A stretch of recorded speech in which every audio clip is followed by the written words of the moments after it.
ನೇತಾಜಿ ಸುಭಾಷ್ ಚಂದ್ರ ಬೋಸರ 128ನೇ ಜನ್ಮದಿನವನ್ನ ನಿನ್ನೆ ದೇಶದಾದ್ಯಂತ ಆಚರಣೆ ಮಾಡಲಾಗಿದೆ.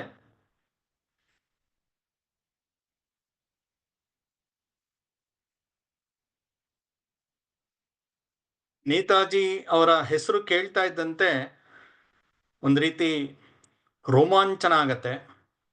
ಆ ಶಬ್ದದಲ್ಲಿ ಏನೋ ಒಂದು ಶಕ್ತಿ ಇದೆ. ಅವರ ಜೀವನ, ಅವರ ಹೋರಾಟ, ಇದನ್ನ ವರ್ಷದಿಂದ ವರ್ಷಕ್ಕೆ ಅನೇಕ ಹೊಸ ವಿಷಯಗಳು ಅದು ಬೆಳಕಿಗೆ ಬರ್ತಾ ಹೋಗ್ತಾ ಇದೆ.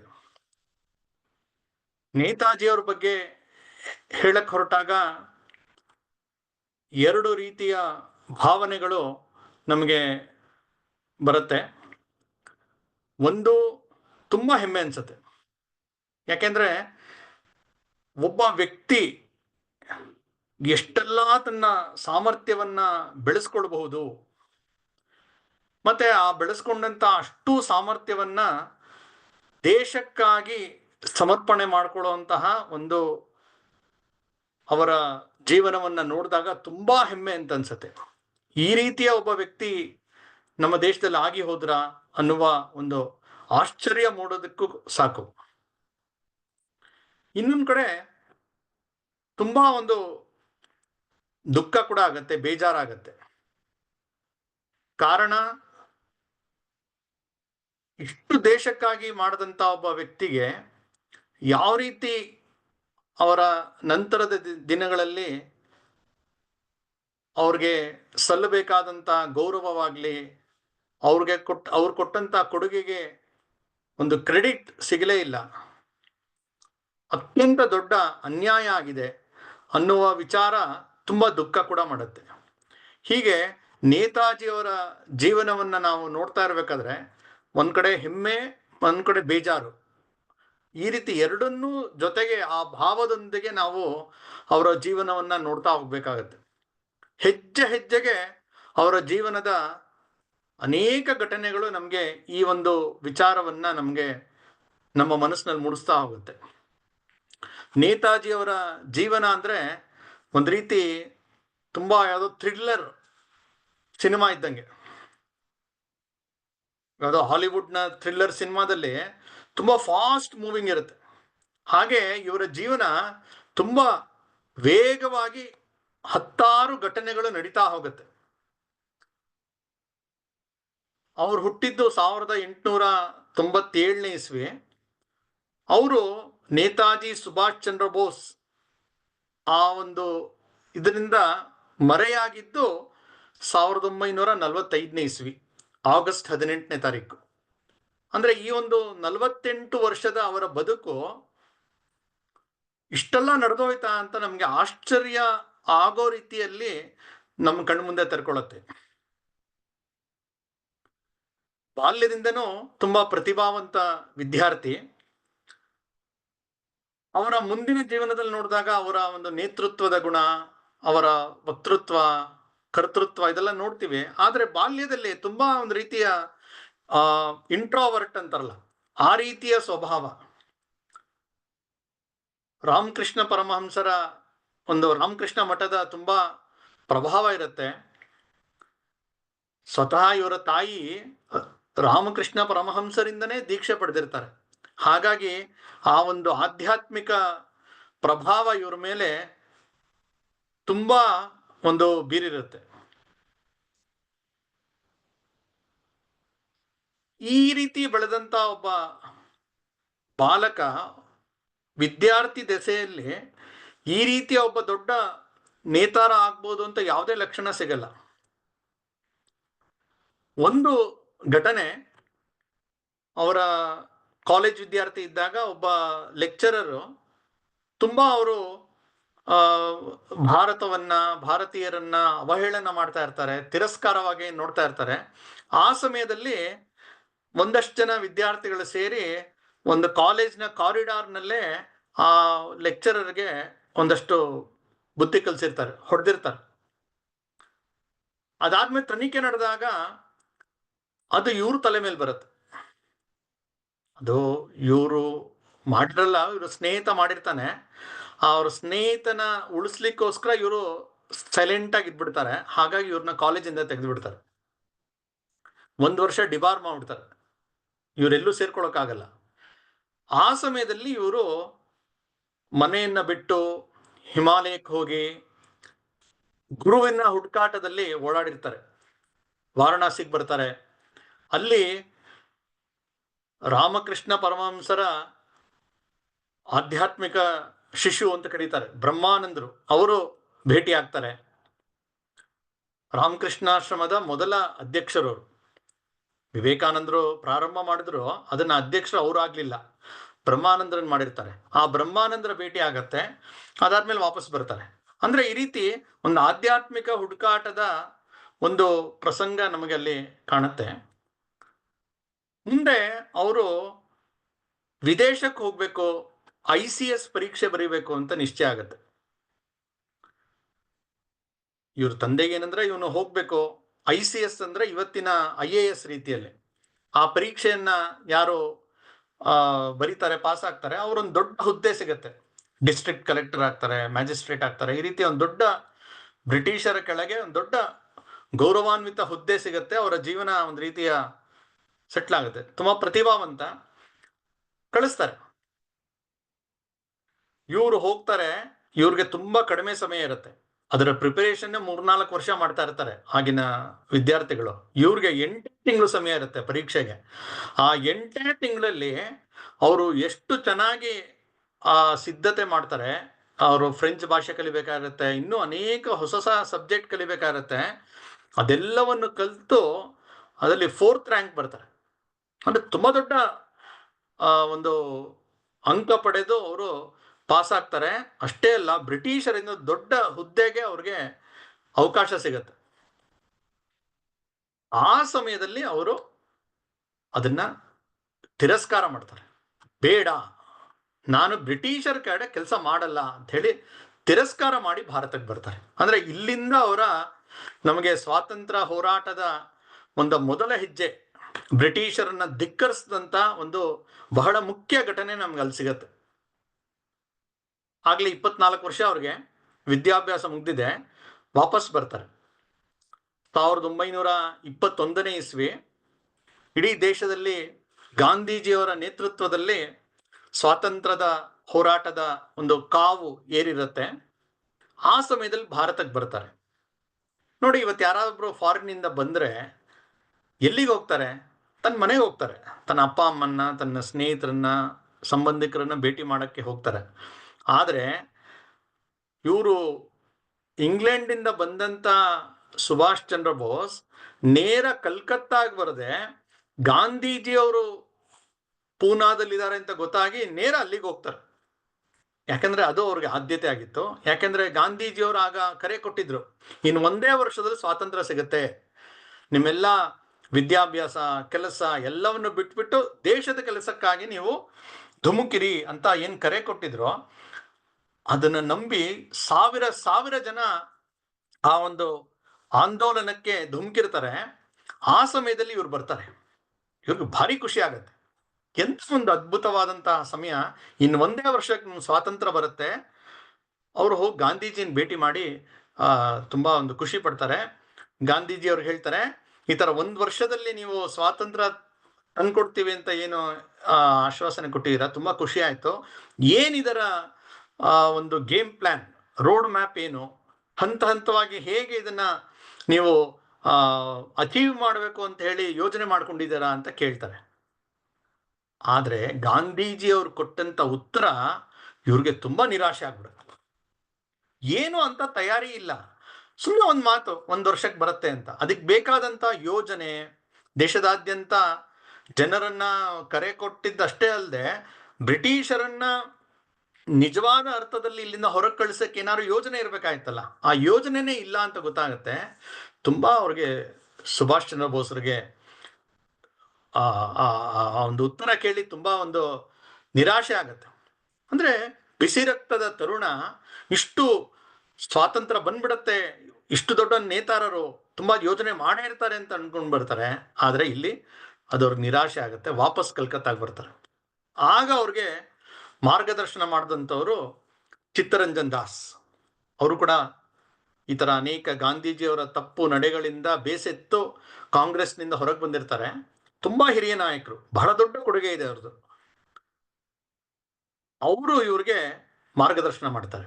ಸರಿ, ಕಲ್ಕತ್ತಾದಲ್ಲೇ ಇದ್ದು ಕಾಂಗ್ರೆಸ್ನಲ್ಲೇ ಇವರು ಅನೇಕ ಜವಾಬ್ದಾರಿಗಳನ್ನ ತಗೊಳ್ತಾ ಕೆಲಸ ಮಾಡಕ್ ಶುರು ಮಾಡ್ತಾರೆ. ಅಂದ್ರೆ ಅವರ ನಾಯಕತ್ವದ ಗುಣಗಳು, ಅವರ ಹೋರಾಟದ ಹೆಜ್ಜೆಗಳು ನಮಗೆ ಅಲ್ಲಿಂದ ಗೊತ್ತಾಗ್ತಾ ಹೋಗುತ್ತೆ. ಇದು ಸುಮಾರು 1921ನೇ ಇಸ್ವಿ. ಅಲ್ಲಿಂದ ಒಂದು 20 ವರ್ಷ ಅವರು ಇಲ್ಲಿ ಬೇರೆ ಬೇರೆ ಚಟುವಟಿಕೆಗಳನ್ನು ಮಾಡ್ತಾ ಬ್ರಿಟಿಷರ ವಿರುದ್ಧ ಕೆಲಸ ಮಾಡ್ತಾ ಹೋಗ್ತಾರೆ. ನೋಡಿ, ಬ್ರಿಟಿಷರಿಗೆ ಅವರು ಈ ತರ ಸತ್ಯಾಗ್ರಹ ಮಾಡ್ತಾ ಇದ್ದವ್ರನ್ನೆಲ್ಲ ಅವರು ಏನೋ ಬಂಧನ ಮಾಡೋರು, ಬಿಡೋರು, ಈ ರೀತಿ ನಡೀತಿತ್ತು, ಜೈಲ್ಗೆ ಹಾಕೋದು ಅಲ್ಲ. ಆದ್ರೆ ಬ್ರಿಟಿಷರ್ ಗೊತ್ತಾಗತ್ತೆ ಈ ವ್ಯಕ್ತಿ ಸಾಮಾನ್ಯ ಅಲ್ಲ, ಇವನು ಕೂಡ ಸತ್ಯಾಗ್ರಹ ಮಾಡ್ತಾ ಇರ್ಬೋದು, ಕಾಂಗ್ರೆಸ್ನಲ್ಲಿ ಇರ್ಬೋದು, ಆದ್ರೆ ಇವನೊಬ್ಬ ಸಾಮಾನ್ಯ ಅಲ್ಲ ಅಂತ. ಇವರು ಒಂದು ಪ್ರತಿಭಟನೆ ಮಾಡ್ತಾರೆ. ಇವರ ಪ್ರತಿಭಟನೆಗಾಗಿ ಇವ್ರನ್ನ ತಗೊಂಡು ಜೈಲ್ಗೆ ಹಾಕ್ತಾರೆ, ಮಂಡಾಲೆ ಜೈಲ್ಗೆ ಹಾಕ್ತಾರೆ. ಒಂದು ರಿಪೋರ್ಟ್ ಕಳಿಸ್ತಾರೆ ಬ್ರಿಟಿಷರು, ಒಂದು 8 ಜನ ಅತ್ಯಂತ ಅಪಾಯಕಾರಿ ಕೈದಿಗಳು ಅಂತ. ಆ 8 ಜನರ ಪೈಕಿ ನೇತಾಜಿ ಸುಭಾಷ್ ಚಂದ್ರ ಬೋಸ್ ಇರ್ತಾರೆ. ಅಂದ್ರೆ ಬ್ರಿಟಿಷರು ತುಂಬಾ ಚಾಣಾಕ್ಷರು. ಅವರು ಗುರುತಿಸಿರ್ತಾರೆ ಈ ವ್ಯಕ್ತಿ ಏನೋ ಒಂದಿದೆ, ಹುಷಾರಾಗಿರ್ಬೇಕು ಅನ್ನೋದು ಅವರ ಬ್ರಿಟಿಷರ ಒಂದು ಅವರ ಅವರ ಅವರ ಚಾಣಾಕ್ಷತನಕ್ಕೆ ಗೊತ್ತಾಗ್ಬಿಟ್ಟಿರುತ್ತೆ. ನೋಡಿ, ಆ ಜೈಲ್ಗೆ ಹಾಕ್ತಾ ಇದ್ದು ಎಲ್ಲ ನಾವು ಕೇಳ್ತೀವಿ, ಜೈಲ್ಗೆ ಹೋಗ್ತಾ ಇದ್ರು, ಸತ್ಯಾಗ್ರಹ ಮಾಡಿದ್ರು ಅಂತ. ಜೈಲ್ನಲ್ಲಿ ಅವ್ರಿಗೆ ಬೇರೆಯವ್ರಿಗೆಲ್ಲ ಆದ್ರೆ ಒಳಗಡೆ ಇರೋರು ಅಷ್ಟೇ ಎಲ್ಲ ಅನುಕೂಲ ಇರೋದು, ಊಟ ತಿಂಡಿ, ಅವ್ರಿಗೆ ಬೇಕಾದಂಥ ವಸ್ತ್ರ, ಪೇಪರ್ ಓದಕ್ಕೆ ಸಿಗೋದು ಎಲ್ಲ ಮಾಡ್ತಾ ಇದ್ರು. ಆಮೇಲೆ ಒಂದು ನಿರ್ದಿಷ್ಟ ಅವಧಿ ನಂತರ ಬಿಡುಗಡೆ ಆಗೋದು. ಈ ರೀತಿ ಜೈಲ್ಗೆ ಹೋಗಿ ಬರೋದು ಒಂದು ಸಹಜವಾಗಿತ್ತು, ಅನೇಕ ಹೋರಾಟಗಾರರು ಮಾಡ್ತಾ ಇದ್ರು, ಯಾರೋ ಸತ್ಯಾಗ್ರಹದ ಹೋರಾಟಗಾರರು. ಆದರೆ ಸುಭಾಷ್ ಚಂದ್ರ ಬೋಸ್ಗೆ ಕಳಿಸಿದಂಥ ಆ ಏನು ಜೈಲಿದೆ ಅಲ್ಲಿ ಅವ್ರಿಗೆ ತುಂಬಾ ಹಿಂಸೆ ಕೊಡ್ತಾರೆ. ಯಾವ ರೀತಿ ಹಿಂಸೆಗಳನ್ನು ಕೊಟ್ಟರು ಅಂತ ಹೇಳಿದ್ರೆ ಇವತ್ತಿಗೂ ನಮ್ಗೆ ಕೇಳಿದ್ರೆ ವಿಪರೀತ ನೋವಾಗತ್ತೆ, ಸಿಟ್ಟು ಬರುತ್ತೆ. ಅವ್ರನ್ನ ಬರ್ಮಾದ ಮಂಡಾಲೆ ಜೈಲಿನಲ್ಲಿ ಇಟ್ಟಾಗ ಅವ್ರನ್ನ ಒಂದು ಓಪನ್ ಕೇಜ್ ನಲ್ಲಿ ಇಟ್ಟಿರ್ತಾರೆ. ಅಂದ್ರೆ ಹೇಗೊಂದು ಝೂನಲ್ಲಿ ಪ್ರಾಣಿಯನ್ನ ಒಂದು ಕೇಜ್ ನಲ್ಲಿ ಇಟ್ಟಿರ್ತಾರೆ, ಆ ರೀತಿ ಕೇಜ್ ನಲ್ಲಿ ಇಟ್ಟಿರ್ತಾರೆ. ಅಲ್ಲಿ ವಿಪರೀತ ಚಳಿಗಾಲ ಬರುತ್ತೆ. ಚಳಿಗಾಲ ಬಂದಾಗ ಇವ್ರಿಗೆ ಟಿಬಿ ಬರುತ್ತೆ, ಇನ್ನೂ ಅನೇಕ ರೋಗಗಳಿಂದ ತುತ್ತಾಗ್ತಾರೆ. ಆದರೆ ನೇತಾಜಿ ಅವರ ಮಾನಸಿಕತೆ ಹೇಗಿತ್ತು ಅಂತ ಹೇಳಿದ್ರೆ ಇದ್ರ ಮಧ್ಯ ಕೂಡ ಇವರು ಬರ್ಮೀಸ್ ಭಾಷೆಯನ್ನ ಕಲಿತಾರೆ. ಅಲ್ಲಿದ್ದಾಗ ಕ್ರಿಮಿನಲ್ ಸೈಕಾಲಜಿ ಬಗ್ಗೆ ಅವರು ಸ್ಟಡಿ ಮಾಡ್ತಾರೆ. ಅಷ್ಟೇ ಅಲ್ಲ, ಅವರು ತಮ್ಮ ದೇಹವನ್ನ ಅವರು ದಂಡನೆ ಕೊಡ್ತಾ ಹೋಗ್ತಾರೆ. ಒಂದು ಬ್ರಿಟಿಷರ್ ಶಿಕ್ಷೆ ಕೊಡೋದು, ಬೇರೆ ಬೇರೆ ಸಮಯದಲ್ಲಿ ಕೂಡ ನಾವು ನೋಡ್ತೀವಿ ಅವರು ವಿಪರೀತ ಚಳಿ ಇದೆ, ಹೋಗಿ ತಣ್ಣೀರ್ ಸ್ನಾನ ಮಾಡೋದು. ದೇಹಕ್ಕೆ ಅತ್ಯಂತ ಒಂದು ಎಕ್ಸ್ಟ್ರೀಮ್ ಕಂಡೀಷನ್ಸ್ಗೆ ಒಡ್ಡೋಂಥದನ್ನ ಅವರು ಅಭ್ಯಾಸ ಮಾಡ್ಕೊಳ್ತಾರೆ. ಒಂದ್ಸಲಿ ಯಾರೋ ಕೇಳ್ತಾರೆ ಯಾಕೆ ಅಂತ, ಆಗ ಹೇಳ್ತಾರೆ ಮುಂದೆ ಎಂಥ ಪರಿಸ್ಥಿತಿ ಬರುತ್ತೆ ನಂಗೆ ಗೊತ್ತಿಲ್ಲ, ಆದ್ರೆ ಅದಕ್ಕೆ ದೇಹ ಸಿದ್ಧ ಆಗ್ಬೇಕಲ್ಲ ಅಂತ. ಆ ರೀತಿ ಮಾಡಿದ್ರಿಂದನೇ ಮುಂದೆ INA ಹೋರಾಟಗಳ ಸಮಯದಲ್ಲಿ ಆ ರೀತಿ ಒಂದು ಕಠೋರವಾದಂಥ ಪರಿಸ್ಥಿತಿಯಲ್ಲಿ ಕೂಡ ಅದನ್ನು ನಿಭಾಯಿಸಕ್ಕೆ ಅವ್ರಿಗೆ ಸಾಧ್ಯವಾಯಿತು. ಸಾಮಾನ್ಯವಾಗಿ ಅವರ ಒಂದು ಅನೇಕ ಸತ್ಯಾಗ್ರಹ ಮಾಡಿದವ್ರ ಬಗ್ಗೆ ಹೆಗ್ಗಳಿಕೆ ಹೇಳೋದು ಅಂತ ಹೇಳಿದ್ರೆ ಅವರು ಜೈಲ್ಗೆ ಹೋಗಿದ್ರು, ದೇಶಕ್ಕಾಗಿ ಜೈಲ್ಗೆ ಹೋಗಿದ್ರು ಅಂತ. ಆದರೆ ವಾಸ್ತವಿಕವಾಗಿ ನೋಡಿದ್ರೆ ಆ ಒಂದು 20 ವರ್ಷದ ಅವಧಿಯಲ್ಲಿ ಸುಮಾರು 11 ಬಾರಿ ಜೈಲ್ಗೆ ಹೋಗಿದ್ದಾರೆ ಇವರು. ಒಟ್ಟು ಜೈಲಿನಲ್ಲಿದ್ದಂಥ ಒಂದು ಸಮಯವನ್ನ ಒಟ್ಟು ಹಾಕಿದ್ರೆ ಸುಮಾರು 8 ವರ್ಷ ಅವರು ಜೈಲಲ್ಲಿ ಕಳೆದಿದ್ದಾರೆ. ಕಾಂಗ್ರೆಸ್ನ ಯಾವುದೇ ನಾಯಕರು ಅಷ್ಟು ಸಮಯ ಜೈಲಲ್ಲಿ ಕಳೆದೇ ಇಲ್ಲ. ಕ್ರಾಂತಿಕಾರಿಗಳು, ಸಾವರ್ಕರ್ ಇತ್ಯಾದಿಗಳು ಕಳೆದಿದ್ದಾರೆ.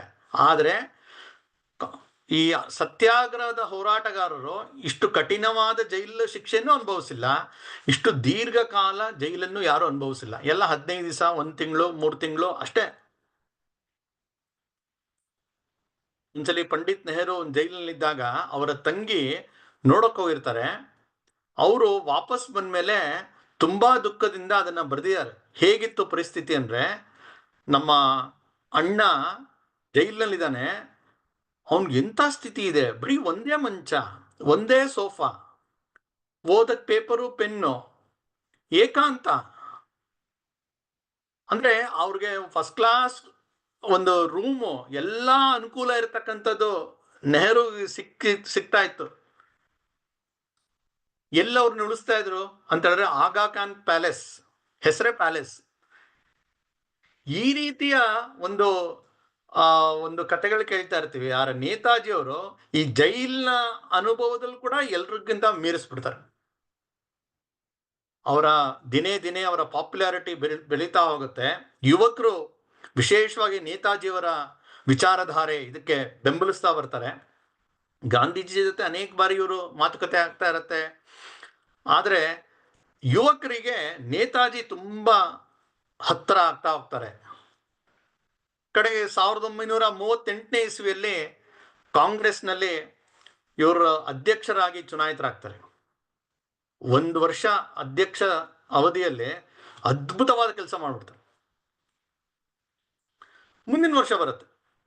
ಆಗ ನೇತಾಜಿ ಹೇಳ್ತಾರೆ, ನನಗೆ ಅನೇಕ ಯೋಜನೆಗಳನ್ನ ಹಾಕೊಂಡು ಮಾಡ್ತಾ ಇದ್ದೀನಿ, ಇನ್ನೊಂದು ಅವಧಿ ನನಗೆ ಅವಕಾಶ ಕೊಡಿ, ಈ ಕೆಲಸಗಳು ನಾನು ಮುಗಿಸಕ್ಕೆ ಅನುಕೂಲ ಆಗತ್ತೆ ಅಂತ ಕೇಳ್ತಾರೆ. ಎಲ್ಲರ ಬೇಡಿಕೆ ಇರುತ್ತೆ. ಆದ್ರೆ ಇಲ್ಲ, ಬೇರೆಯವ್ರು ಮಾಡ್ಬೇಕು ಅಂತ ಹೇಳಿ ಗಾಂಧೀಜಿ ಒತ್ತಾಯ ಮಾಡ್ತಾರೆ. ಕಡೆಗೆ ಎಲ್ಲರೂ ಇಲ್ಲ, ಮಾಡಬೇಕು ಬೇಡ ಅಂತ ಒಂದು ಮತಭೇದ ಬಂದಾಗ ಚುನಾವಣೆ ಮಾಡಬೇಕು ಅಂತ ಚುನಾವಣೆ ಮಾಡ್ತಾರೆ. 39ನೇ ಇಸ್ವಿಯಲ್ಲಿ ಕಾಂಗ್ರೆಸ್ನ ಅಧ್ಯಕ್ಷ ಚುನಾವಣೆ ಮಾಡಿದಾಗ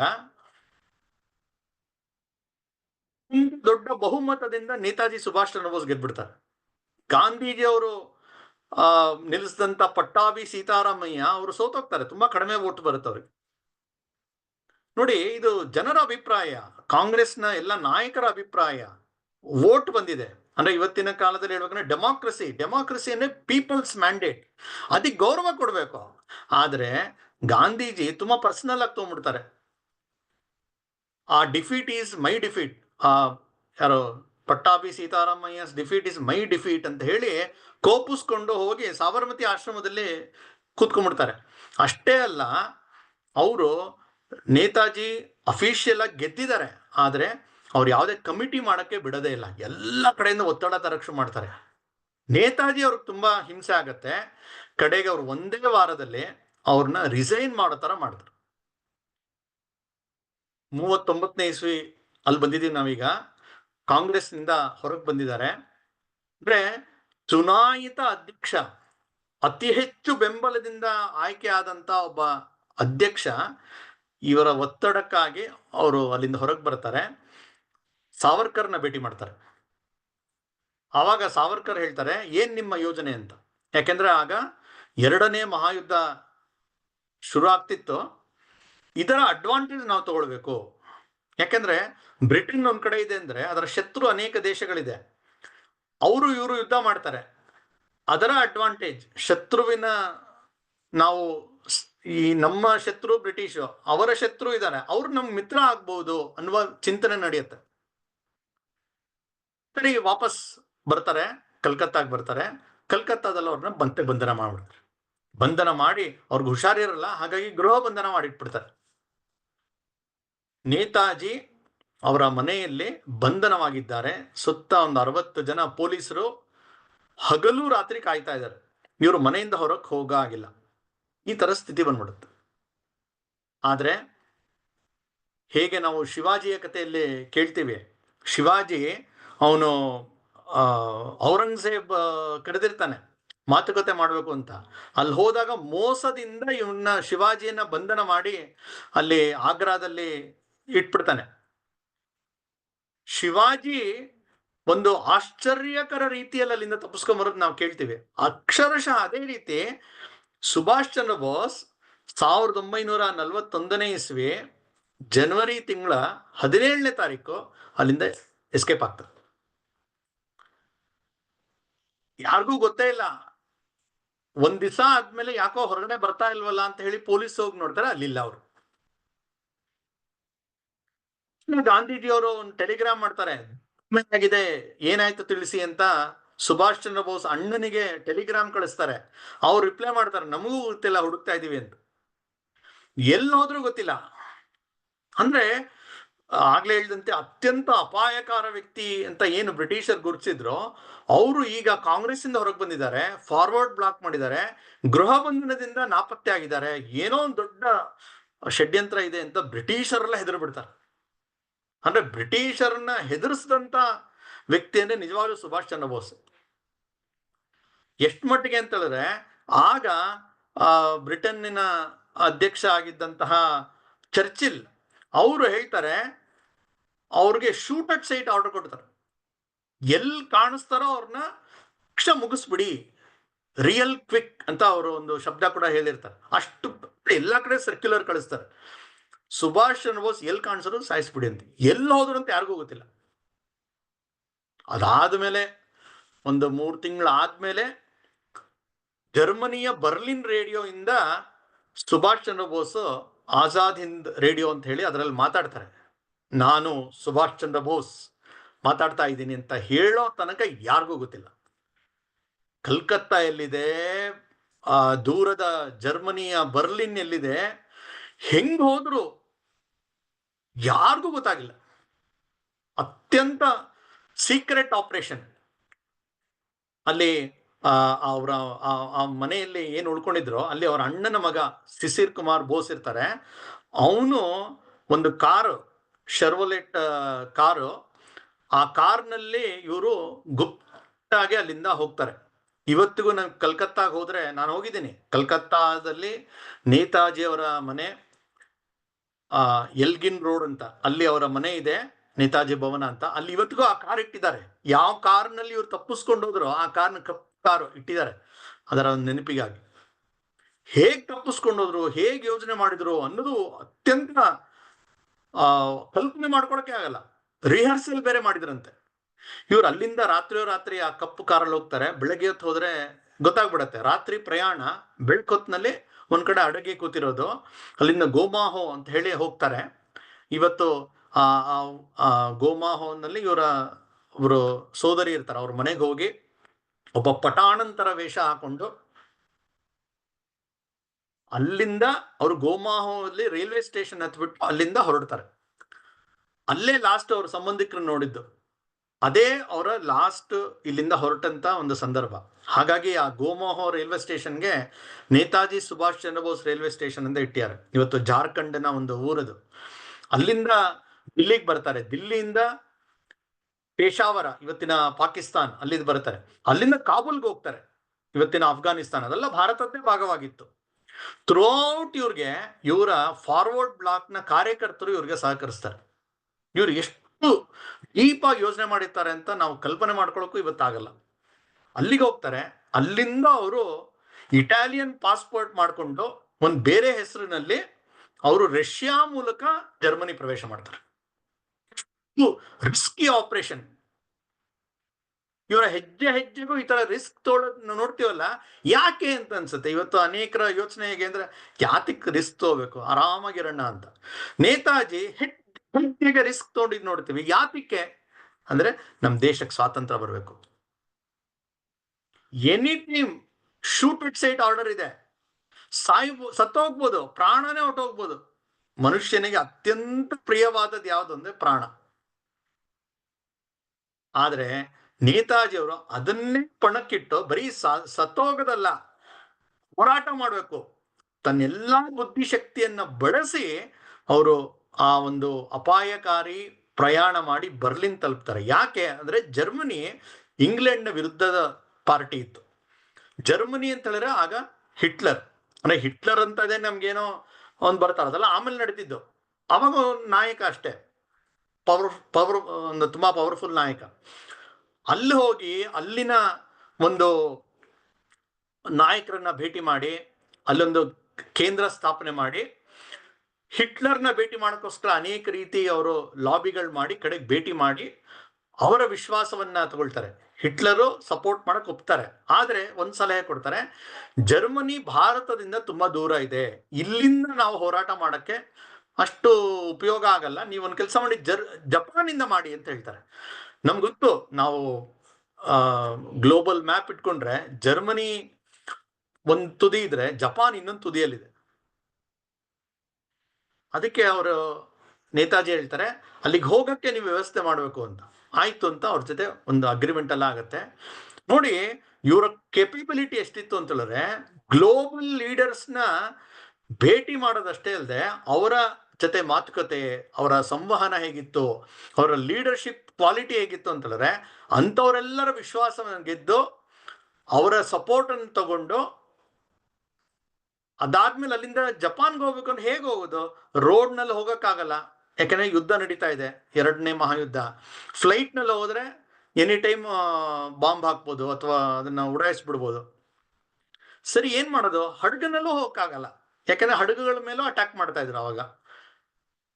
ಸರಿ, ಸಬ್ಮೇರಿನ್ ನಲ್ಲಿ ಹೋಗ್ಬೇಕು ಅಂತ ನಿಶ್ಚಯ ಆಗತ್ತೆ. ಜರ್ಮನಿಯಿಂದ ಜಪಾನ್ಗೆ ಹೋಗ್ಬೇಕು ಅಂದ್ರೆ ಎಷ್ಟು ರಿಸ್ಕಿ ಪ್ರಯಾಣ, ಸಬ್ಮೇರಿನ್ ನಲ್ಲಿ. ಅದಕ್ಕೆ ಹೊರಡ್ತಾರೆ. ಆಗ ಇವರು ಆ ಸಬ್ಮೇರಿನ್ ಕ್ಯಾಪ್ಟನ್ಗೆ ಕೇಳ್ತಾರೆ, ನಾವು ಸುರಕ್ಷಿತವಾಗಿ ತಲುಪ್ತೀವಿ ಅನ್ನೋದು ಎಷ್ಟು ಗ್ಯಾರಂಟಿ ಕೊಡ್ತೀರಾ ಅಂತ. ಸಾಮಾನ್ಯವಾಗಿ ನಾವು ಏನಾದ್ರು ಒಂದು ಕೆಲಸ ಮಾಡ್ಬೇಕಾದ್ರೆ ಕ್ಯಾಲ್ಕುಲೇಟೆಡ್ ರಿಸ್ಕ್ ಅಂತ ಒಂದು ಶಬ್ದ ಹೇಳ್ತಾರೆ. ಕ್ಯಾಲ್ಕುಲೇಟ್ ಮಾಡಿದೆ ಎಷ್ಟು ರಿಸ್ಕ್ ಇದೆ ಅಂತ. ಅದಕ್ಕೆ ಆ ಕ್ಯಾಪ್ಟನ್ ಹೇಳ್ತಾರೆ, ನಾವು ಅಲ್ಲಿಗೆ ತಲುಪೋದು ಚಾನ್ಸಸ್ 10% ಅಂತ. ಆಗ ನೇತಾಜಿ ಹೇಳ್ತಾರೆ, ನೀವು ಅಕಸ್ಮಾತ್ 1% ಅಂತ ಹೇಳಿದ್ರು ನಾನು ಬರಕ್ ತಯಾರಿದ್ದೆ, ನೀವು 10% ಅಂತ ಹೇಳಿರ ಬರೋಣ ಬಿಡಿ ಅಂತ ಹೇಳಿ ಸುಮಾರು 3 ತಿಂಗಳು ಇವರು ಸಬ್ಮೇರಿನ್ ನಲ್ಲಿ ಪ್ರಯಾಣ ಮಾಡ್ತಾರೆ. ಸಮುದ್ರದ ಒಳಗಡೆ ಇವರು ಜಪಾನ್ಗೆ ಪ್ರಯಾಣ ಮಾಡ್ತಾರೆ. ಆ ಸಮಯದಲ್ಲಿ ಯಾರಿಗೂ ಗೊತ್ತಾಗಬಾರ್ದು ಅಂತ ಹೇಳಿ ಇವ್ರು ಈಗಾಗಲೇ ಮಾತಾಡದಂತ ಭಾಷಣಗಳನ್ನ ರೇಡಿಯೋದಲ್ಲಿ ಹಾಕ್ತಾ ಇರ್ತಾರೆ ದಿನಾಗ್ಲು. ಅನೇಕರಿಗಂತದ್ದು ಅವ್ರು ಜರ್ಮನಿ ಇದ್ದಾರೆ ಅಂತಾನೆ ಎಲ್ರಿಗೂ ಒಂದು ಅನಿಸಿಕೆ ಇರುತ್ತೆ. ಇವರು ಜಪಾನ್ ಬಂದು ತಲುಪ್ತಾರೆ. ಅಲ್ಲಿ ಈಗಾಗಲೇ ಸ್ಥಾಪನೆಯಾಗಿದ್ದಂತಹ Indian National Army, Rash Behari Bose ಅನೇಕರು ಶುರು ಮಾಡಿದ್ರು ಅದನ್ನ. ಅದಕ್ಕೆ ಯೋಗ್ಯ ನಾಯಕತ್ವ ಬೇಕಾಗಿರುತ್ತೆ. ಇವ್ರನ್ನ ಅದನ್ನ ನಾಯಕರಾಗಿ ಅವರು ಮಾಡ್ತಾರೆ. INA ನೇತೃತ್ವವನ್ನು ವಹಿಸ್ತಾರೆ. ಏನ್ ಮಾಡ್ತಾ ಇತ್ತು ಇವ್ರ ಯೋಜನೆ ಅಂತಂದ್ರೆ, ಈ ಬ್ರಿಟಿಷರ ಮತ್ತೆ ಈ ಜರ್ಮನಿ ಜಪಾನ್ ಅವ್ರು ಯುದ್ಧ ಆಗ್ಬೇಕಾದ್ರೆ, ಬ್ರಿಟಿಷರು ಅಂತ ಹೇಳಿದ್ರೆ ಅಲ್ಲಿದ್ದಂತ ಸೈನಿಕರು ಭಾರತೀಯರೇ. ಅವ್ರುಗಳು ಸೋತಾಗ ಅಥವಾ ಬಂಧನ ಆಗಿ ಅವರು ಅನೇಕ ಜೈಲ್ಗಳಲ್ಲಿದ್ರು. ಅಂದ್ರೆ ಭಾರತೀಯ ಕೈದಿಗಳು, ಭಾರತದ ಕೈದಿಗಳು ಬ್ರಿಟಿಷರ ಸೈನ್ಯದಲ್ಲಿದ್ರು, ಅವ್ರು ಅಲ್ಲೆಲ್ಲ ಜೈಲಿನಲ್ಲಿದ್ರು. ಅವರೆಲ್ಲರನ್ನು ಇವರು ಜಪಾನ್ನ ನಾಯಕರ ಜೊತೆ ಮಾತುಕತೆ ಮಾಡಿ ಈ ಸೈನ್ಯಕ್ಕೆ ತಗೊಳ್ತಾರೆ. ಅಷ್ಟೇ ಅಲ್ಲ, ಜನರಿಗೆ ಕರೆ ಕೊಡ್ತಾರೆ. ಅವರು ಪ್ರಸಿದ್ಧವಾದಂತಹ ಒಂದು ಭಾಷಣ, ಅವರು ಅಲ್ಲಿ ಸೌತ್ ಈಸ್ಟ್ ಏಷ್ಯಾದಲ್ಲಿ ಇದ್ದು ಮಾತಾಡ್ತಾರೆ, ದೊಡ್ಡ ಸಭೆ, ಅಲ್ಲಿ ಸಾರ್ವಜನಿಕರಿಗೆ ಕರೆ ಕೊಡ್ತಾರೆ. ಆ ಒಂದು ಐತಿಹಾಸಿಕ ಭಾಷಣ. ಆ ಭಾಷಣದಲ್ಲಿ ಇವ್ರು ಯಾವ ರೀತಿ ಕರೆ ಕೊಡ್ತಾರೆ ಅಂದ್ರೆ, ನಮ್ಮ ದೇಶಕ್ಕೆ ಇವತ್ತು ಸ್ವಾತಂತ್ರ್ಯ ಬೇಕಾಗಿದೆ, ಈ ಸ್ವಾತಂತ್ರ್ಯ ಪ್ರಾಪ್ತಿಗಾಗಿ ನೀವೆಲ್ಲರೂ ಕೈ ಜೋಡಿಸ್ಬೇಕು, ಬನ್ನಿ. ಇವಾಗ ಏನಾರು ಒಂದು ಕೆಲಸ ಆಫರ್ ಮಾಡಬೇಕು ಅಂದ್ರೆ ಅದಕ್ಕೆ ಏನ್ ಕಾಂಪನ್ಸೇಷನ್ ಅಂತ ಹೇಳುತ್ತೆ. ನಿಂಗೆ 50,000 ಸಂಬಳ ಅಥವಾ ಇಷ್ಟು ಇನ್ಸೆಂಟಿವ್ ಇತ್ಯಾದಿ ಇತ್ಯಾದಿ ಏನೆಲ್ಲ ಹೇಳುತ್ತೆ, ಅಂದ್ರೆ ಆಫರ್ ಹೇಳುತ್ತಲ್ಲ. ಇವರು ಒಂದು ಕೆಲಸ ಆಫರ್ ಮಾಡ್ತಾ ಇದ್ದಾರೆ, ಯಾರು? ಸುಭಾಷ್ ಚಂದ್ರ ಬೋಸ್. ಏನು? ನೀವು ಸೈನ್ಯಕ್ಕೆ ಸೇರ್ಕೊಳ್ಳಿ ಅಂತ. ಇದಕ್ಕೆ ಏನು ಅದಕ್ಕೆ ಕಾಂಪನ್ಸೇಷನ್ ಅಂದ್ರೆ, ಅವ್ರು ಹೇಳ್ತಾರೆ, ನೀವು ನನ್ನ ಜೊತೆ ಬಂದ್ರೆ ನಿಮ್ಗೆ ಏನ್ ಸಿಗತ್ತೆ ಅಂತ ಹೇಳಿದ್ರೆ, ಯಾಕೆಂದ್ರೆ ತುಂಬಾ ಕಷ್ಟವಾದ ಪ್ರಯಾಣ, ಅಲ್ಲಿಂದ ಬರಬೇಕು ಭಾರತಕ್ಕೆ ಬಂದು ಇಲ್ಲಿ ಬ್ರಿಟಿಷರ್ನ ಓಡಿಸ್ಬೇಕು, ಭಾರತವನ್ನ ನಾವು ನಮ್ಮ ವಶಕ್ಕೆ ತಗೊಳ್ಬೇಕು. ಈ ಒಂದು ಕೆಲಸಕ್ಕೆ ನೀವು ಬರಬೇಕು, ನಿಮ್ಗೆ ಏನ್ ಸಿಗತ್ತೆ ಅಂತ ಹೇಳಿದ್ರೆ, ನಿಮ್ಗೆ ಬಾಯಾರಿಕೆ ಸಿಗತ್ತೆ, ಅಂದ್ರೆ ನೀರ್ ಸಿಗದೆ ಇರೋ ಸ್ಥಿತಿ ಬರುತ್ತೆ, ಹಸಿವೆ, ಊಟನೇ ಸಿಗದೆ ಇರೋ ಸ್ಥಿತಿ ಬರುತ್ತೆ. ಊಟ ಕೊಡ್ತೀನಿ ಅಂತ ಹೇಳ್ತಾ ಇಲ್ಲ, ಜ್ಯೂಸ್ ಕೊಡ್ತೀನಿ, ಕಾಫಿ ಕೊಡ್ತೀನಿ ಎಲ್ಲ, ನೀರು ಸಿಗದೆ ಇರೋ ಸ್ಥಿತಿ, ಊಟ ಸಿಗದೆ ಇರೋ ಸ್ಥಿತಿ. ಅಷ್ಟೇ ಏಕೆ, ರೋಗಗಳು ಬರ್ಬೋದು, ನಿದ್ದೆ ಕೆಡಬಹುದು, ನಿದ್ದೆ ಮಾಡಕ್ಕೆ ಅವಕಾಶ ಸಿಗದೆ ಇರ್ಬೋದು, ಕಡೆಗೆ ನಿಮ್ಮ ಪ್ರಾಣನೇ ಹೋಗ್ಬೋದು. ಆದ್ರೆ ಭಾರತಕ್ಕೆ ಸ್ವಾತಂತ್ರ್ಯ ಬರುತ್ತೆ ಈ ಹೋರಾಟದಿಂದ, ಬರ್ತೀರಾ ಅಂತ ಕೇಳಿದಾಗ ನಮ್ಗೆ ಅನ್ಸ್ಬೋದು ಪ್ರಾಯಶಃ ಯಾರು ಬರಲಿಲ್ಲ ಅನ್ಸುತ್ತೆ ಅಂತ. 100ರ ಸಂಖ್ಯೆಯಲ್ಲಿ ಜನ ಬರಕ್ ಹೋಗ್ತಾರೆ. ಅವರ ಮಾತಿನಲ್ಲಿ ಯಾವೊಂದು ಶಕ್ತಿ ಇತ್ತು ಅಂತ ಹೇಳಿದ್ರೆ, ಅವರ ಪ್ರಸಿದ್ಧವಾದ ಮಾತು ನಾವು ಕೇಳ್ತೀವಿ, ನೀವು ನನಗೆ ರಕ್ತ ಕೊಡಿ, ನಾನು ನಿಮ್ಗೆ ಸ್ವಾತಂತ್ರ್ಯ ಕೊಡ್ತೀನಿ ಅಂತ. ಅಲ್ಲೇ ಹೇಳಿದ್ದವ್ರು. ಎಂತ ಒಂದು ಕರೆ ಕೊಡ್ತಾರೆ ಅಂತ ಹೇಳಿದ್ರೆ, ಆ ಆ ಕರೆಗೆ ಜನ ಹುಚ್ಚ ಭಾವುಕರಾಗಿ ಅವರು ಬಂದು ಸೇರ್ಕೊಳ್ತಾ ಹೋಗ್ತಾರೆ. ಮತ್ತೆ ಸೇರ್ಕೊಳ್ಳೋಂಥವ್ರಿಗೆ ಏನು ಮಿಲಿಟರಿ ಟ್ರೈನಿಂಗ್ ಇಲ್ಲ, ಆ ಟ್ರೈನಿಂಗ್ ಕೂಡ ಕೊಡ್ತೀವಿ, ಅದು ಕೂಡ ಹೇಳ್ತಾರೆ. ದೊಡ್ಡ ಸಂಖ್ಯೆಯಲ್ಲಿ ಜನ ಸೇರ್ಕೊಳ್ಳೋಕೆ ಶುರು ಮಾಡ್ತಾರೆ. ಅಷ್ಟೇ ಅಲ್ಲ, ಒಂದು ಮಹಿಳೆಯರಿಗಾಗಿ ಒಂದು ರೆಜಿಮೆಂಟ್ ಪ್ರಾರಂಭ ಮಾಡ್ತಾರೆ, ಝಾನ್ಸಿ ರಾಣಿ ರೆಜಿಮೆಂಟ್ ಅಂತ ಹೇಳಿ. ಮಹಿಳೆಯರು ಬನ್ನಿ ಅಂತ. ಯಾಕೆಂದ್ರೆ ಸ್ವಾತಂತ್ರ್ಯ ಹೋರಾಟ ಎಲ್ರಿಗೂ ಜವಾಬ್ದಾರಿ ಇದೆ. ಇವತ್ತು ಅನೇಕರು ಮಾತಾಡ್ತಾ ಜೆಂಡರ್ ಡಿಸ್ಕ್ರಿಮಿನೇಷನ್ ಅಂತ ಹೇಳ್ತಾರೆ. ಇಲ್ಲ, ಬನ್ನಿ ನೀವು. ಅಥವಾ ವುಮೆನ್ ಎಂಪವರ್ಮೆಂಟ್ ಅಂತ ಹೇಳ್ತಾರೆ. ಇದಕ್ಕಿಂತ ದೊಡ್ಡ ಎಂಪವರ್ಮೆಂಟ್ ಏನು? ಸೈನ್ಯಕ್ಕೆ ಸೇರ್ಕೊಳ್ಳಿ. ಅವ್ರು ಕೊಟ್ಟಂತ ಕರೆಗೆ ಯಾವ ರೀತಿ ಬಂದರು ಅಂತ ಹೇಳಿದ್ರೆ, ಯುವತಿಯರು, ಮಧ್ಯಮ ವಯಸ್ಸವರು, ವಯಸ್ಸಾದ ಹೆಂಗಸರು ಬಂದ್ರು. ನೀವೇನ್ ಮಾಡ್ತೀರಾ ಅಂತ ಕೇಳ್ತಾರೆ. ನಾವು ಏನಾರು ಮಾಡ್ತೀವಿ, ನಮ್ಮ ತಗೊಳ್ಳಿ ಅಂತ. ಕಡೆ ಎರಡು ಗುಂಪು ಮಾಡ್ತಾರೆ. ಯಾರು 40 ವರ್ಷಕ್ಕಿಂತ ಚಿಕ್ಕವ್ರು ಇರ್ತಾರೆ ಅವ್ರನ್ನ ಸೈನ್ಯಕ್ಕೆ ಸೇರಿಸ್ಕೊಂಡ್ರೆ, 40 ವರ್ಷ ದಾಟಿರ್ತಕ್ಕಂಥ ಯಾರು ಹೆಣ್ಮಕ್ಳಿದ್ದಾರೆ, ಹೆಂಗಸರಿದ್ದಾರೆ, ಅವ್ರಿಗೆ ಚಿಕಿತ್ಸೆ ಮಾಡ್ಬೇಕಾಗತ್ತೆ, ಅಡ್ಗೆ ಮಾಡ್ಬೇಕಾಗತ್ತೆ. ಈ ರೀತಿ ಪೂರಕವಾದ ಬ್ಯಾಕ್ ಎಂಡ್ ಕೆಲಸಗಳಿಗೆ ತಗೊಳ್ತಾರೆ. ಈ ರೀತಿ ಸುಮಾರು 1000 ಜನ ಅಷ್ಟು ಬಂದು ಸೇರ್ಕೊಳ್ತಾರೆ. ಅವ್ರಿಗೆ ತುಂಬಾ ಕಷ್ಟವಾದ ಟ್ರೈನಿಂಗು. ಯಾಕೆಂದ್ರೆ ಇವ್ರಿಗೆ ಆ ಒಂದು ಕೆಪಾಸಿಟಿ ಇದೆಯಾ ಅಂತ. ಅದ್ರಲ್ಲಿ ಇದ್ದಂಥವ್ರದ್ದು ನಾವು ಇಂಟರ್ವ್ಯೂಗಳು ನೋಡಿದ್ರೆ ಹೇಳ್ತಾರೆ, ಹೇಗ್ ಮಾಡ್ತಾ ಇದ್ರು ಅಂದ್ರೆ, ಯಾವೊಬ್ಬ ಹೆಣ್ಮಗಳು ಅವಳನ್ನ ರಾತ್ರಿ ಕರ್ಕೊಂಡೋಗಿ ಯಾವ್ದೋ ಒಂದು ಗುಹೆ ತರ ಇರುತ್ತೆ, ಟ್ರೆಂಚ್, ಅಲ್ಲಿ ಕೂಡ್ಸ್ಬಿಡ್ತಾರೆ. ಬೆಳಗ್ಗೆ ಬರ್ತಾರೆ, ಬೆಳಗ್ಗೆ ಬಂದು ನೋಡ್ತಾರೆ ಹೇಗಿದ್ದಾರೆ ಅಂತ. ಯಾವುದೋ ಒಂದು ಕಗ್ಗತ್ತಲು ಕಾಡು, ಒಂದು ಸಣ್ಣ ಚಿಕ್ಕ ಜಾಗ ಇದೆ, ಅಲ್ಲಿ ಕೂತ್ಕೊಳ್ಬೇಕು. ಅವ್ರು ಬೆಳಗ್ಗೆ ಬಂದು ನೋಡಿದಾಗ ಅವರ ಪೊಸಿಷನ್ ಸ್ವಲ್ಪ ಚೇಂಜ್ ಆಗಿದ್ರು ಅವ್ರನ್ನ ಡಿಸ್ಕ್ವಾಲಿಫೈ ಮಾಡ್ತಾ ಇರ್ತಾರೆ. ಯಾಕಂದ್ರೆ ನೀವು ಯುದ್ಧ ಮಾಡ್ತಾ ಇದೆಲ್ಲದಕ್ಕೂ ಸಿದ್ಧ ಇರಬೇಕು. ಈ ರೀತಿ ದಿನಾ ಬೆಳಗ್ಗೆ ಎದ್ದು ಸುಮಾರು 15-20 ಕಿಲೋಮೀಟರ್ ಅಷ್ಟು ರನ್ನಿಂಗ್ ಮಾಡಿಸ್ತಾ ಇರ್ತಾರೆ, ಅವರ ಸ್ಟ್ಯಾಮಿನಾ ಚೆಕ್ ಮಾಡೋಕ್ಕೋಸ್ಕರ. ಈ ರೀತಿ ಸುಮಾರು 8-10 ತಿಂಗಳು ಅವ್ರಿಗೆ ಟ್ರೈನಿಂಗ್ ಕೊಡ್ತಾ ಕೊಡ್ತಾ ಕೊಡ್ತಾ ಸೇರ್ಕೊಳ್ತಾ ಹೋಗ್ತಾರೆ. ಆ ಸೈನ್ಯಕ್ಕೆ ಸೇರಿದವರ ಕಥೆಯೇ ತುಂಬಾ ರೋಚಕ. ಹೇಗಿತ್ತು ಪರಿಸ್ಥಿತಿ ಅಂತ ಹೇಳಿದ್ರೆ, ಅಂದ್ರೆ ಆ ಒಂದು ವಾತಾವರಣ, ಒಂದ್ ಕಡೆ ಒಬ್ಳು ಮೀನಾಕ್ಷಿ ಅಂತ, ಅವಳು ಮತ್ತೆ ಅವಳ ಮದುವೆ ಆಗಿ 6 ತಿಂಗಳಾಗಿರುತ್ತೆ. ಗಂಡ ಹೆಂಡತಿ ಇಬ್ರು ಸೇರ್ಕೊಳ್ಳೋ ನಿಶ್ಚಯ ಮಾಡ್ತಾರೆ. ಅವರಿಬ್ರು ಮಾತಾಡ್ಕೊಂಡ್ರಂತೆ, ನಾವು ಮದುವೆ ಆಗಿ 6 ತಿಂಗಳಾಗಿದೆ, ಇವಾಗ ನಾವು ನಿಶ್ಚಯ ಮಾಡಿದ್ವಿ ಸೈನ್ಯಕ್ಕೆ ಸೇರ್ಕೊಳ್ಳೋಣ, ಬದುಕುಳಿದ್ರೆ ಆಮೇಲೆ ಸಂಸಾರ ಮಾಡೋಣ ಅಂತ.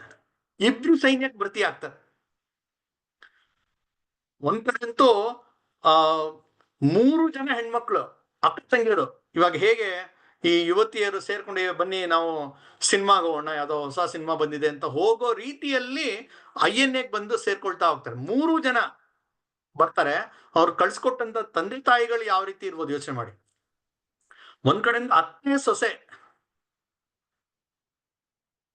ಹೀಗೆ ಆ ಹೆಣ್ಮಕ್ಳು ಗಂಡ್ಮಕ್ಳು 50,000 ಜನ ಈ INA ರೂಪುಗೊಳ್ಳುತ್ತೆ. ಮತ್ತೆ ಇದಕ್ಕೆ ತುಂಬಾ ದೊಡ್ಡ ಪ್ರಮಾಣದಲ್ಲಿ ಹಣ ಬೇಕಲ್ಲ, ಹಣಕ್ಕೆ ಅವರು ಕರೆ ಕೊಡ್ತಾರೆ. ಇದಕ್ಕೆ ನೀವು ನಿಮ್ ಕಡೆಯಿಂದ ಏನಾಗುತ್ತೋ ಮಾಡಿ ಅಂತ. ಆ ಕರೆ ಕೊಟ್ಟಾಗ ಜನ ಅವರಲ್ಲಿ ಏನ್ ಒಡವೆ ಅದು ಕೊಡ್ತಾರೆ. ಒಬ್ಬ ಅಂತೂ ಕ್ಷೌರಿಕ, ಅವನು ಸುಮಾರು ತಿಂಗಳಿಂದ ಕೂಡಿಟ್ಟು ಸುಮಾರು ಒಂದು $200 ಅಷ್ಟು ಇತ್ತಂತೆ. ಯಾತಕ್ಕೋ ಕೂಡಿಟ್ಟಾನೆ, ಅಷ್ಟು ತಂದು ಕೊಟ್ಬಿಟ್ಟಾನೆ. ಯಾರೊಬ್ಬ ಸಾಮಾನ್ಯ ರೈತ, ಅವನ ಹತ್ರ 2 ಹಸು ಇತ್ತು, ಹಸುನ್ ತಂದು ಸಮರ್ಪಣೆ ಮಾಡುದು, ನನ್ನ ಹತ್ರ ಇರೋದು ಇದು ತಗೊಳ್ಳಿ ಅಂತ.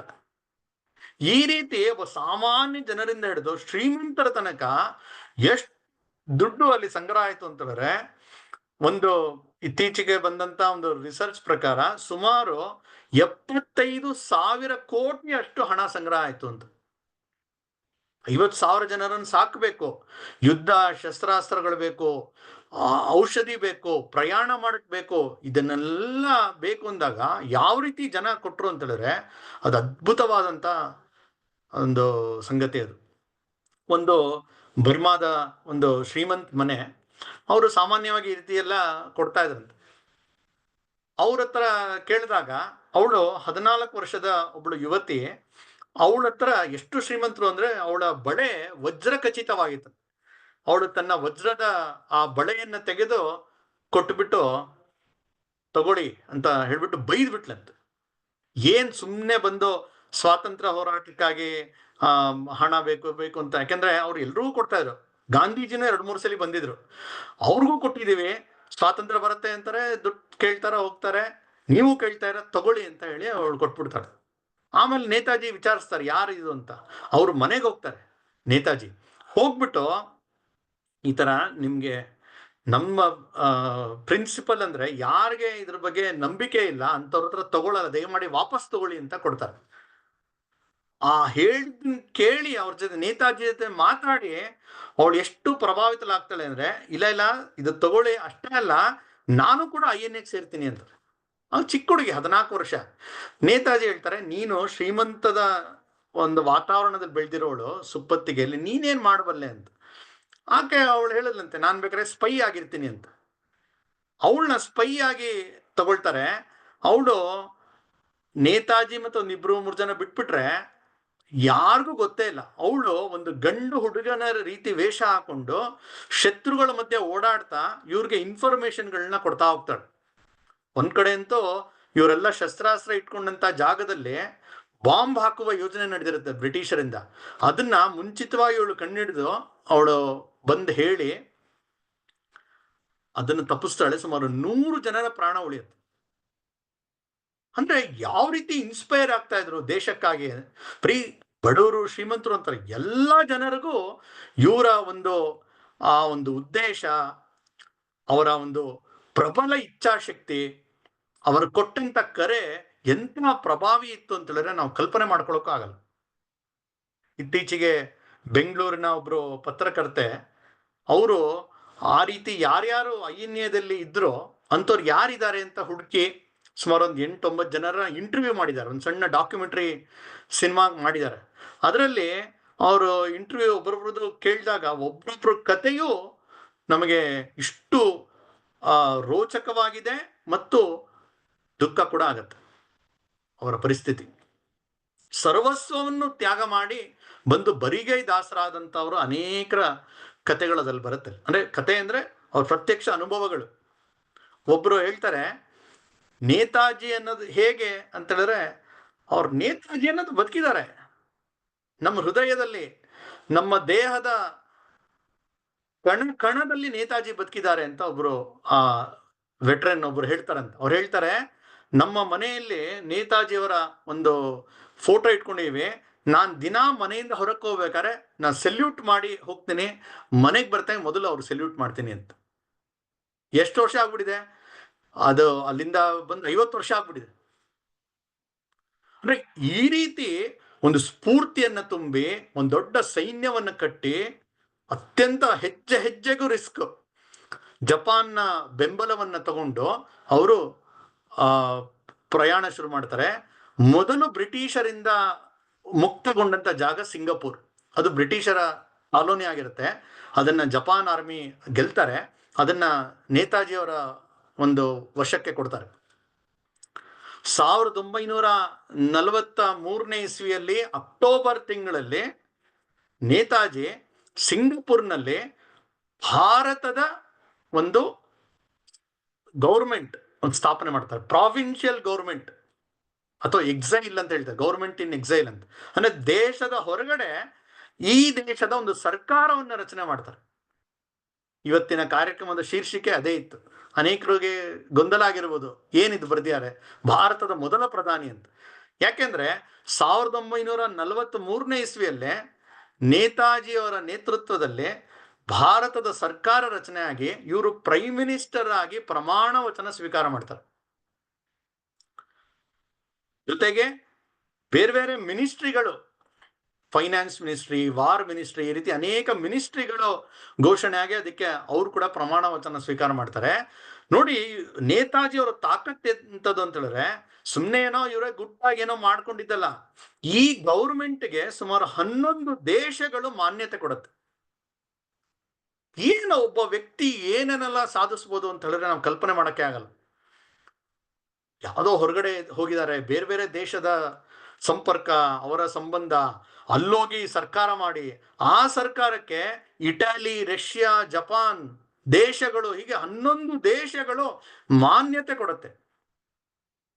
ಮತ್ತೆ ಆ ಸರ್ಕಾರದಿಂದ ಅಂಚೆ ಚೀಟಿಯನ್ನು ಬಿಡುಗಡೆ ಮಾಡ್ತಾರೆ, ಕರೆನ್ಸಿಯನ್ನು ಬಿಡುಗಡೆ ಮಾಡ್ತಾರೆ.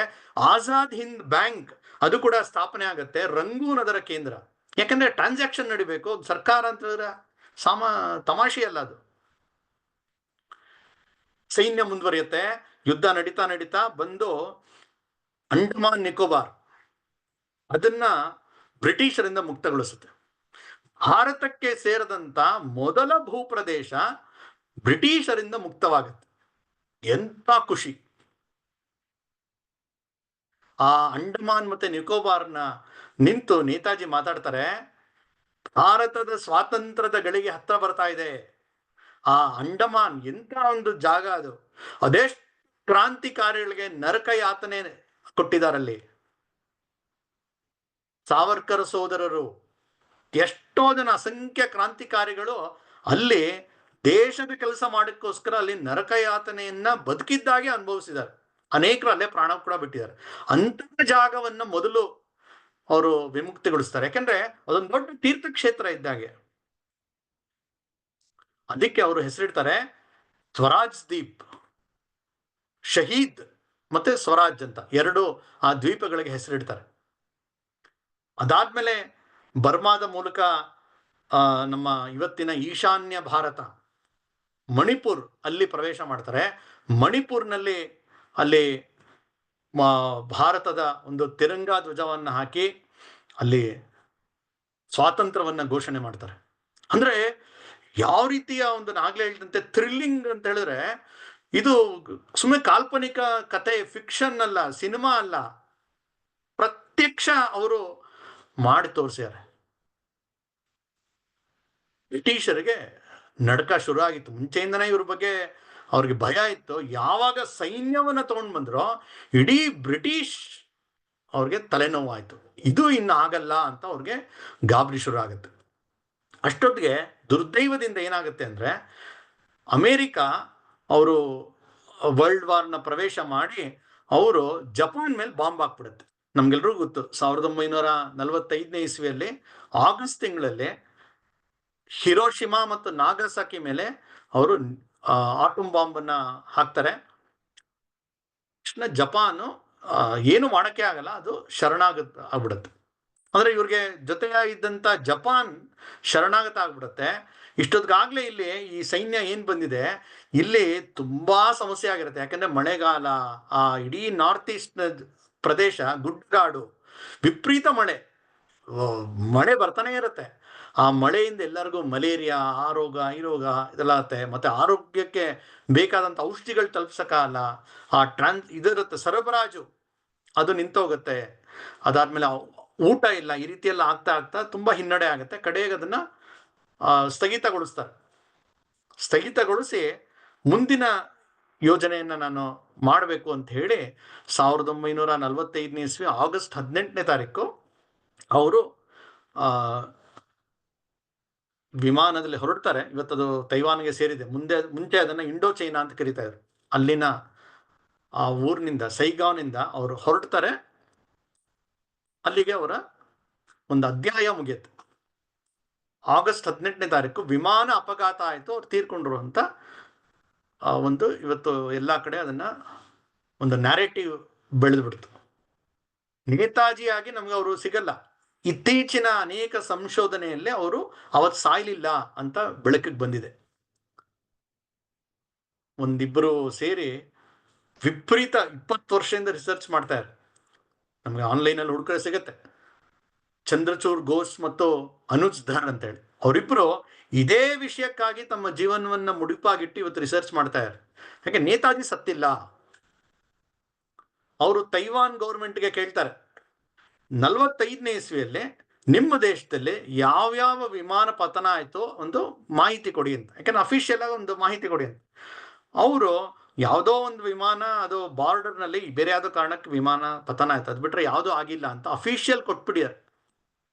ಮತ್ತೆ ಇವರು ಏನು ಆ ಪತನ ಆಯ್ತೋ ಅದಾಗಿ 5 ದಿವಸದ ನಂತರ ಇದನ್ನ ಅನೌನ್ಸ್ ಮಾಡ್ತಾರೆ. ಯಾತಕ್ಕೆ ಮುಚ್ಚಿಟ್ಟಿದ್ರು ಇವತ್ತವರೆಗೂ ಯಾರಿಗೂ ಉತ್ತರ ಇಲ್ಲ. ಹೀಗೆ ಅನೇಕ ನಿಗೂಢತೆಗಳಿಂದ ಅವರ ಮುಂದಿನ ಜೀವನ ಸಾಗತ್ತೆ. ಆದ್ರೆ ಈ INA ನೇತೃತ್ವದಲ್ಲಿ ಇವರು ಬಂದಂತ ಈ ಘಟನೆ, ಈ ಒಂದು ಅಧ್ಯಾಯ ಇಲ್ಲಿಗೆ ನೇತಾಜಿಯವರು ಮುಗಿಯುತ್ತೆ. ಇದರ ಪರಿಣಾಮ ಏನಾಗುತ್ತೆ ಅಂದ್ರೆ, ಆ 2ನೇ ಮಹಾಯುದ್ಧದಲ್ಲಿ ಇಂಗ್ಲೆಂಡ್ ಗೆದ್ಬಿಡತ್ತೆ. ಯಾಕೆಂದ್ರೆ ಜಪಾನ್ ಶರಣಾಗತ ಆಯ್ತು, ಆ ಕಡೆ ಹಿಟ್ಲರ್ನ ಕಥೆಯು ಮುಗಿಯುತ್ತೆ. ಆದರೆ ಇಡೀ ಬ್ರಿಟನ್ ಅದು ಬರ್ಬಾದ್ ಆಗ್ಬಿಟ್ಟಿರುತ್ತೆ. ಅದಕ್ಕೆ ಹೇಳ್ತಾರೆ, ಹೇಗಿತ್ತು ಸ್ಥಿತಿ ಅಂತ ಹೇಳಿದ್ರೆ, Britain won the war but last the empire ಅಂತ. ಇಡೀ ಫೈನಾನ್ಷಿಯಲಿ ಸಂಪೂರ್ಣ ಇದಾಗ್ಬಿಟ್ಟಿರುತ್ತೆ. ಅದ್ರ ಜೊತೆಗೆ ನೇತಾಜಿಯವರ ಈ ಒಂದು ಘಟನೆಯಿಂದಾಗಿ ಬ್ರಿಟಿಷರು ತಪ್ಪಿಬಿಟ್ಟಿರ್ತಾರೆ.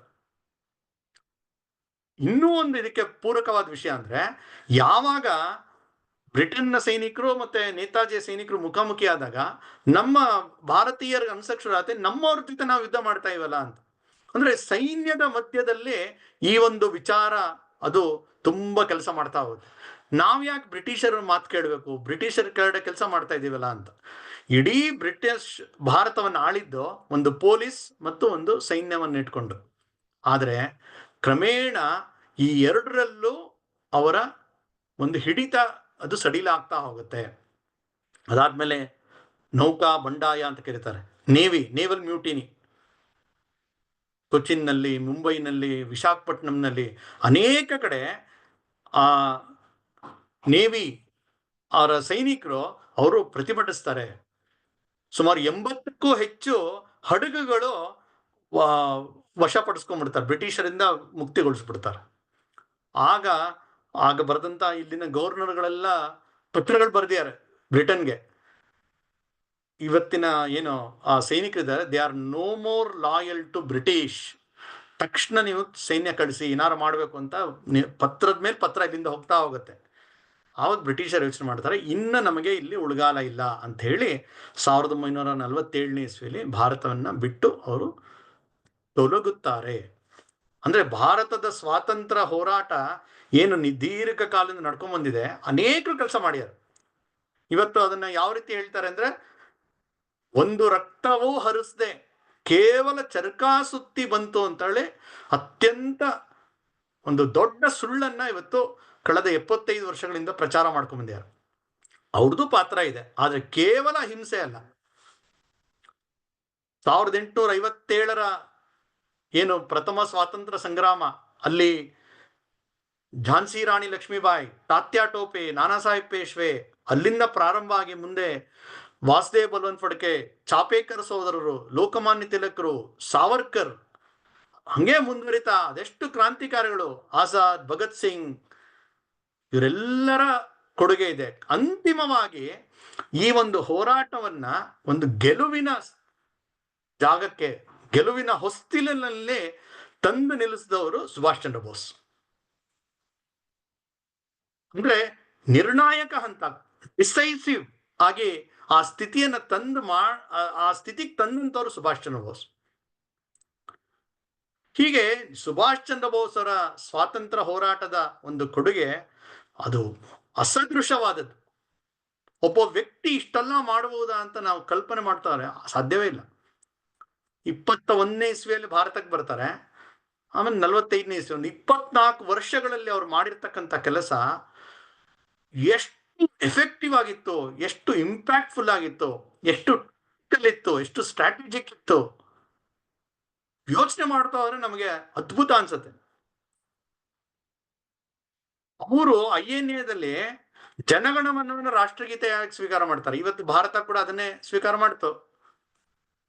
ಜೈ ಹಿಂದ್ ಅಂತ ಏನ್ ಇವತ್ತು ಘೋಷಣೆ ಎಲ್ಲಾ ಕಾರ್ಯಕ್ರಮಗಳಲ್ಲಿ ಹೇಳ್ತಾರೆ, ಅದನ್ನ ಪ್ರಾರಂಭ ಮಾಡಿದ್ದು ಕೊಟ್ಟಿದ್ದು ಸುಭಾಷ್ ಚಂದ್ರ ಬೋಸ್.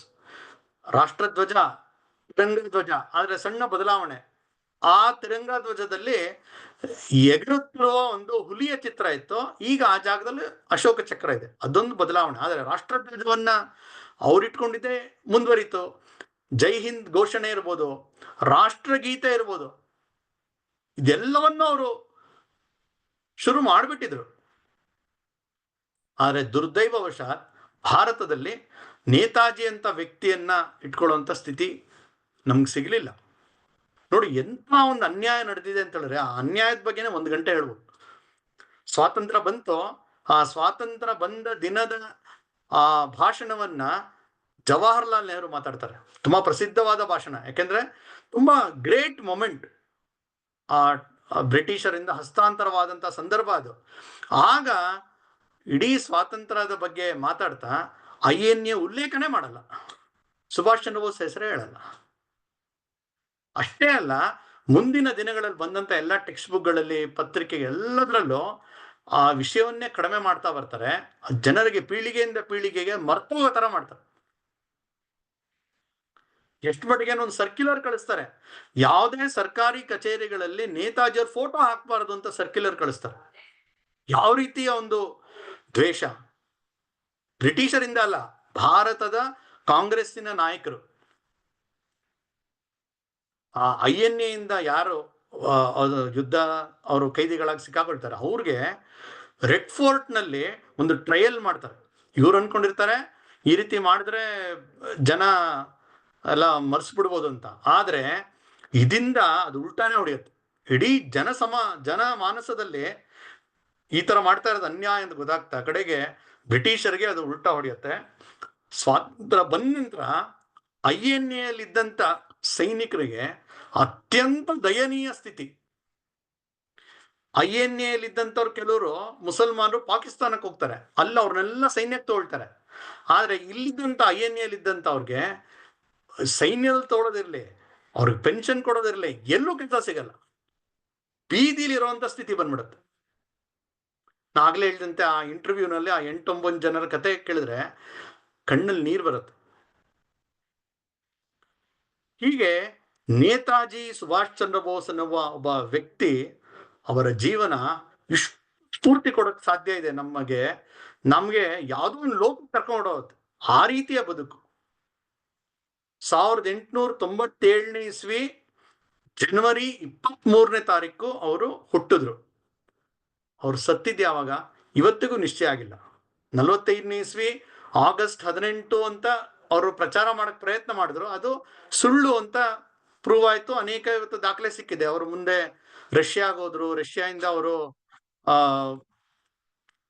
ಭಾರತಕ್ಕೆ ಬಂದ್ರು, ಭಾರತದಲ್ಲಿ ಅವರು ನೆಲೆಸಿದ್ರು UP ನಲ್ಲಿ. 85ನೇ ಇಸ್ವಿ ತನಕ ಒಂದು ಗುಮ್ನಾಮಿ ಬಾಬಾ ಆಗಿದ್ರು ಅಂತೆಲ್ಲ ಇವತ್ತು ತುಂಬಾ ದಾಖಲೆ ಸಿಕ್ಕಿದೆ. ಆದ್ರೆ ನೇತಾಜಿ ಸತ್ತಿದ್ದ ದಿನಾಂಕನೇ ಇಲ್ಲ. ಅಂದ್ರೆ ನೇತಾಜಿ ಒಬ್ಬ ಚಿರಂಜೀವಿ. ಅಂತಹ ಒಬ್ಬ ಚಿರಂಜೀವಿಯಾದಂತಹ, ಸದಾ ಪ್ರೇರಣೆ ಕೊಡಬಲ್ಲಂತಹ, ನಮ್ಮ ದೇಶದ ಸ್ವಾತಂತ್ರ್ಯ ಹೋರಾಟದ ಒಬ್ಬ ಅಗ್ರಮಾನ್ಯ ನಾಯಕ, ಭಾರತದ ಮೊದಲ ಪ್ರಧಾನಿ ನೇತಾಜಿ ಸುಭಾಷ್ ಚಂದ್ರ ಬೋಸ್ ಅವರಿಗೆ ನನ್ನ ಶತ ಪ್ರಣಾಮಗಳು. ನಮಸ್ಕಾರ.